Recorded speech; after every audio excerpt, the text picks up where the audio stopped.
కొడుకు కాలపోకు బావా కోరన్న కాలపోకు బావా నీ కష్టకాలం చూడరారు నీ బాధలు చూడరారు బిడ్డరారా ఇక లేకపోతున్నానే ఎల్లడల్లా నీకు బాధలు వచ్చిన్నారు పండగ వచ్చిన్నారు మా బాబు వత్తడు పోలి బియ్యం ఎత్తడాని బిడ్డరారా మంది మోకాలు ఇస్తారా పండగ నాడు బియ్యమని మర్చిపోకుండ్రి పాపం నాడు బియ్యమని మర్చిపోకుండ్రి మీ కడుపులో ఉంటే బిడ్డలక మీ ఎవరు చూసుకోండి బిడ్డలారా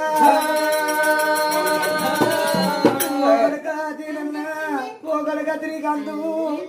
మీ బాబు వెళ్ళిపోయింది కానీ నాన్న నీ అమ్మ పూర కుక్కలు అన్న మీ ఇల్లు కావాలంటది కొడుక ఎల్లడన్న ఒక మాట అంటే మీ అమ్మ ఏ తెరువు చూసుకుంటేదా కొడుక ఏమై చూసుకుంటేదా నారా మీ అమ్మ పైన కొడుక ఇక నేను పోతున్నా నా ప్రాణం పోతున్నది కొడుక కొడరామ మతమ్మ ఇక నేను పోతున్నా